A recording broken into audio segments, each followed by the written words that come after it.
नरवाना उचाड़ा की इस ऐतिहासिक धरती की मिट्टी को अपने माथे से लगा के आप सबको नमन करता हूं, आप सबका वंदन करता हूं, आप सबका अभिनंदन करता हूं। मेरे बुजुर्गों साथियों, 1 अक्टूबर का चुनाव केवल चुनाव नहीं, केवल वोट डालकर सरकार बदलने का दिन भी नहीं। 1 अक्टूबर का चुनाव एक लड़ाई है, एक जंग है। ये जंग है न्याय और अन्याय के खिलाफ। ये जंग है धर्म और अधर्म के बीच। ये जंग है नीति और कुनीति के बीच। ये जंग है अपने और भलाई के बीच। ये जंग है लूट और ईमानदारी के बीच। और ये जंग है नए सिरे से हरियाणा के भाग्य को नए सिरे से लिखने की जंग। मेरी आपसे एक ही हाथ जोड़कर विनती, इस जंग में, इस लड़ाई में, इस युद्ध में हरियाणा की 3 करोड़ से ज्यादा जनता की जीत होनी चाहिए। सबसे बड़ी लड़ाई यही है। ये लड़ाई बीजेपी और कांग्रेस के बीच में नहीं, ये लड़ाई जनता और बीजेपी के बीच में, ये लड़ाई 2 राजनीतिक दलों के बीच में भी नहीं, ये लड़ाई किसान की किसानी को लूटने वाले और किसान की किसानी को बचाने वालों के बीच में। ये लड़ाई अब राजनीतिक दलों की लड़ाई नहीं रह गई। ये लड़ाई नौजवानों के भविष्य को आगे बढ़ाने वाले और नौजवानों के भविष्य को मंडी में गोली लगाकर बेचने वालों के बीच की लड़ाई। ये लड़ाई 2 राजनीतिक विचारधाराओं की लड़ाई नहीं बची। ये लड़ाई गरीब का शोषण करने वाले, रविदास वाल्मीकि बैकवर्ड क्लास के हमारे भाइयों का शोषण करने वाले, संविधान को तोड़कर उनके अधिकारों को खत्म करने वाले, उन ताकतों और संविधान के हक में खड़ी जो इस मंच पर ताकते हैं, चौधरी वीरेंद्र सिंह जी, हम सब आपके भाई और साथी, उनके बीच की लड़ाई। ये लड़ाई केवल नीतियों और राजनीति की नहीं बची। ये लड़ाई हमारे मंडी के आरती भाई जो इस मंच पर भी बैठे हैं और सामने मंडी में अपनी अपनी दुकानों पर इस जलसे की बात को सुन रहे, व्यापार को बचाने और बढ़ाने वाली कांग्रेस पार्टी की ताकतें और मंडी को लूटने वाली, मंडी का शोषण करने वाली, छोटे छोटे दुकानदारों की जिंदगी और आजीविका भूखी खोस लेने वाली उन ताकतों के बीच की लड़ाई। आप इसको भाई लो मेरे भाई, इसको इससे भी ऊपर चढ़ जाने दो। सारा को कहते हैं छोड़ दो, मैं यार तुम टाइम खराब कर रहे हो, खड़े नहीं हो। मेरे भाइयों और साथियों, मैं आपको एक ही बात कहना चाहता हूं, यहाँ काका, ताऊ, दादे, भाई, भतीजे, बहू, बेटियां, माताएं, बहनें इस इलाके के सब मौजूद हैं। इस इलाके की मिट्टी में जन्म लेकर, इस इलाके के अंदर आपकी उंगली पकड़कर, इस इलाके के अंदर एक एक चीज जिंदगी की आपसे सीखकर, इस इलाके के अंदर आपके द्वारा दिए गए संस्कार और संस्कृति को अपनी जिंदगी के अंदर ढालकर, इस इलाके के अंदर एक एक खेत खलिहान मिट्टी के एक एक अंश को अपने खून और पसीने से सींचकर, तब इस इलाके को चाहे शमशेर सिंह सुरजेवाला ने, चाहे वीरेंद्र सिंह ने यहां तक लाकर खड़ा किया। पर पिछले 10 साल से पूरे जींद जिले में, वो नरवाना हो, वो उचाला हो, वो सफीगो हो, वो जुलाना हो, वो जींद हो, पांचों के पांचों इन इलाकों के अंदर, वो कैथल का पूरा जिला हो, वो हिसार का पूरा अपना गवान का जिला हो, वो टोहाना और फतियाबाद हो, दोनों हाथों से भारतीय जनता पार्टी ने 36 बिरादरी का यहां शोषण किया। पूरे हरियाणा का शोषण किया। इस शोषण, आतंक और क्रूरता की शुरुआत भाजपा रूपी कौरवों द्वारा शकुनी की ये चौपड़ बिछाकर हरियाणा रूपी द्रौपदी का चीरहरण करने की शुरुआत इन्होंने 2014 से ही शुरू कर दी। सबसे पहला हमला कृषि प्रधान इस प्रदेश के अंदर अन्नदाता किसान और उसके साथ कंधे से कंधा मिलाकर काम करने वाले खेत मजदूर की रोजी और रोटी और इन आड़तियों की रोजी रोटी पर बोला। 2014 में नरेंद्र मोदी ने कहा किसान का उचित मुआवजा कानून खत्म कर देंगे। अगर राहुल गांधी जी और कांग्रेस पार्टी छाती अड़ाकर, उन दिनों कांग्रेस के सांसद अली थे, ये लड़ाई ना लड़ते, हमने ये कानून हिंदुस्तान की संसद से पारित नहीं करने दिया, वापस करवा कर दिखाया, चाहे सरकार बीजेपी और नरेंद्र मोदी की। 2019 के अंदर जब नरेंद्र मोदी की सरकार पूर्ण बहुमत से आ गई, उनको लगा कि अब समय आया है। सबसे बड़ा व्यापार इस देश में क्या, बीजेपी के लोग क्या करते हैं? मेरी बात समझ लो मेरे काका ताऊ भाइयों, बीजेपी का काम है व्यापार और धंधे पर कब्जा करने का। उनकी सारी नीतियां केवल इस बात के लिए बनाई जाती। उनको लगा हिंदुस्तान में सबसे बड़ा व्यापार क्या? हिंदुस्तान में सबसे बड़ा व्यापार है खेती का व्यापार। खेती के व्यापार में किसान को, मजदूर को खेत और खलिहान में इनके खेत छीनकर, इनके खलिहान छीनकर, इनकी आजीविका छीनकर, इनकी रोटी छीनकर 2 या 3 आदमियों का, अडानी जैसे लोगों का गुलाम बना दो। इन दुकानदारों की रोटी छीन लो, इन आड़तियों की रोटी छीन लो, ये देश अपने आप गुलाम बन जाएगा और मोदी के अंगूठे के नीचे रहा करेगा। इसलिए 3 काले कानून लेकर आया। वो 3 काले कानून जिसकी इस मन से चर्चा की छोटे भाई सतबीर दबलैंड जी ने भी, विद्या रानी जी ने भी, बहुत सारे मेरे और भाइयों और साथियों ने भी। और उन 3 काले कानूनों से मंडी की आड़त छीनने का, मजदूर की मजदूरी छीनने का, सीरी का सीर छीनने का, किसान की किसानी छीनने का, खेत और खलिहान छीनने के कानून बना। ये तो मैं आपको नमस्कार करता हूं, आपको सलाम करता हूं, आपके आगे शीश झुकाता हूं।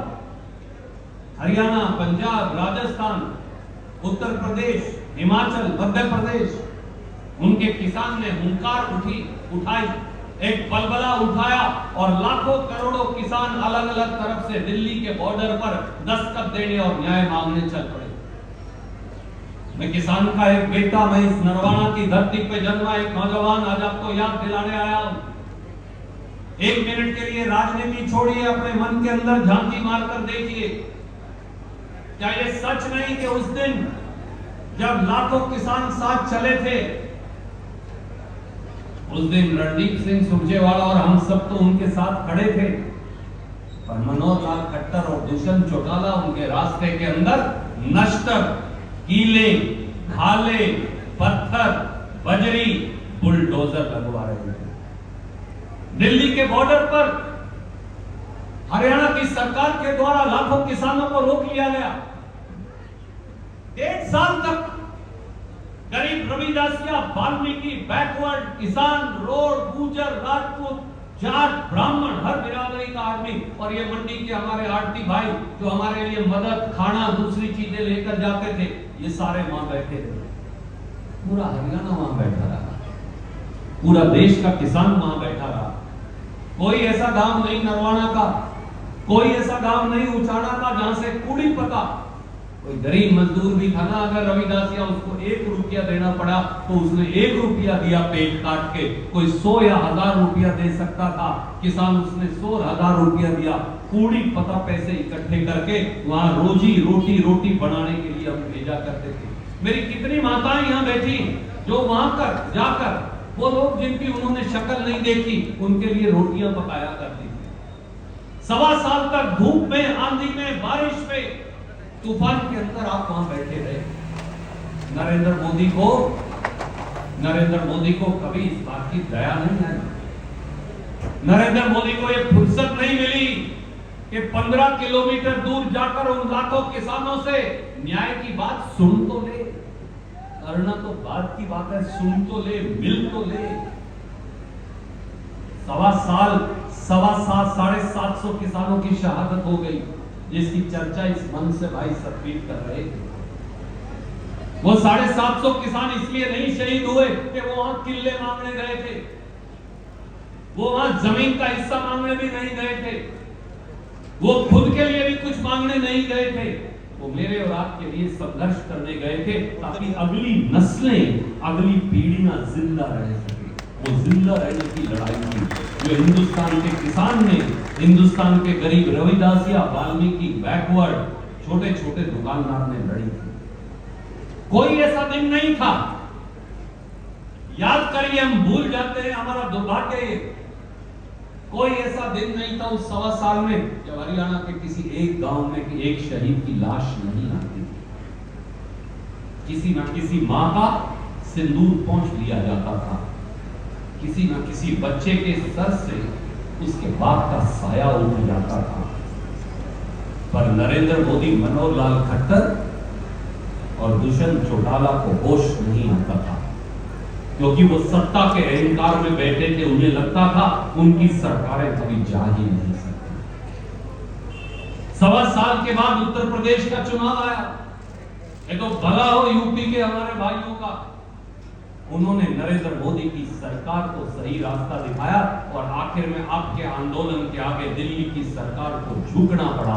आपने ये साबित कर दिया, एमपी कितने भी हो, अगर लोग इकट्ठे हो जाएं तो सत्ता को किसान, मजदूर, गरीब की जोड़ी पर झुकना पड़ता है। पर एक वादा फिर भी नहीं पाया। नरेंद्र मोदी ने वादा किया था किसान से, प्रधानमंत्री के वादे की, जबान की, वचन की कोई कीमत है या नहीं? ये कहा कि किसान को एमएसपी का कानून भी बनाकर देंगे। आज 2 साल से ज्यादा फिर बीत गए।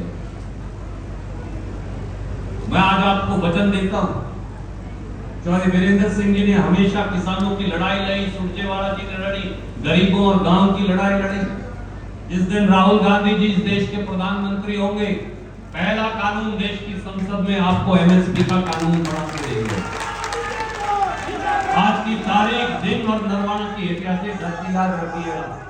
जिस दिन राहुल गांधी देश के प्रधानमंत्री होंगे, देश की संसद कोई काम नहीं करेगी, पहला कानून आपके एमएसपी की गारंटी का बना के देंगे। ये कांग्रेस पार्टी का वचन है।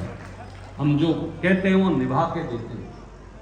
याद करिए 2004 के अंदर जब मैं पार्टी का प्रधान था, हमने वादा किया था, कंडेला में जो बीजेपी और लोकदल की सरकार में किसान और गरीब और बैकवर्ड के हमारे भाई और साथी मारे थे, मंडियाड़ी और कदी और आदमा के अंदर जो हमारे साथी मारे थे, उन सबको एक एक को नौकरी देंगे। 2005 के अंदर ट्रांसपोर्ट के विभाग के अंदर से बुला के हमने रोजगार दिया।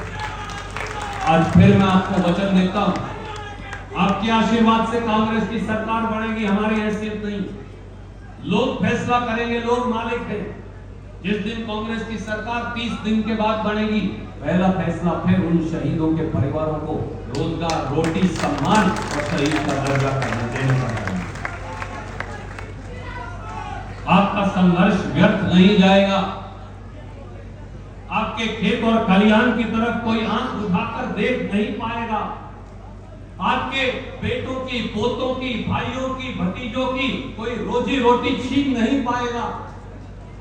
आड़ती की आड़त जो 2.5% छीन ली गई है, कोई छीन नहीं पाएगा। ये कांग्रेस पार्टी का वचन और वादा है। ये आज नरवाना की इस ऐतिहासिक धरती से कांग्रेस पार्टी की ओर से मैं वचन देता हूं, कांग्रेस पार्टी की सरकार आएगी तो हम सबसे पहले खेत खलिहान, छोटे छोटे दुकानदार, आड़ती, गरीब मजदूर, रविदासिया, वाल्मीकि और बैकवर्ड की रक्षा करके दिखाएंगे। दूसरा सबसे बड़ा हमला बीजेपी ने किस पर बोला? वो बोला हमारे लड़के और लड़कियों पर, हमारे नौजवानों पर, हमारे नौजवान भाइयों पर एक हमला बोला कि उनके भविष्य को बीजेपी ने मंडी के अंदर बेच डाला। बीजेपी ने बोली लगाई, पेपर बेचे, आए दिन 47 पेपर 10 साल के अंदर लीक हुए। मुझे अभी यहां भाई भूपेंद्र सिंह बुरा खड़े, वो एक खबर पढ़वा रहे थे कि 20 लाख रुपए के अंदर HCS का प्री एग्जाम का पेपर बेचा गया। एक अखबार ने लिख कर दिया।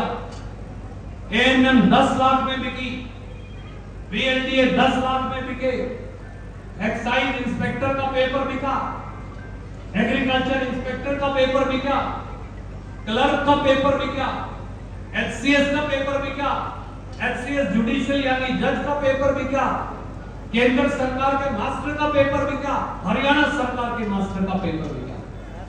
चपरासी और क्लर्क से लेकर और जज तक सारे पेपर बीजेपी ने बोली लगाकर बेच दिए। इस पेपर बेचने से मेरे काका ताऊओं भाइयों साथियों नुकसान किसका हुआ? नुकसान हरियाणा के उन लाखों लाखों गरीब नौजवानों का हुआ जिनके पास 2000 रुपया पेपर की फीस भरने के लिए। क्या आपको मालूम है कि मनोहर लाल खट्टर और नायब सिंह सैनी ने केवल फॉर्म भरवा के कितना पैसा कमाया?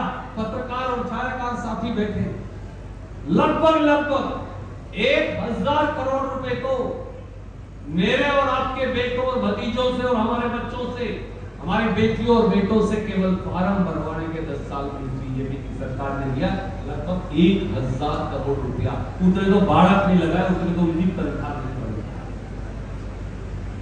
और क्या करते हैं? बच्चों को गधी गेट के अंदर उलझा रखा। 2019 से तो क्लास 3 और क्लास 4 की नौकरी नहीं लगाई, बोले सीईटी करेंगे। हर साल में 2 बार सीईटी होना था, 6 साल में 1 बार हुआ, उसका पेपर लीक हो गया। अब वो 40,000 बच्चा जो नौकरी भी लगा था 10 साल में, उनके socio economic number high court ने खारिज कर दिए।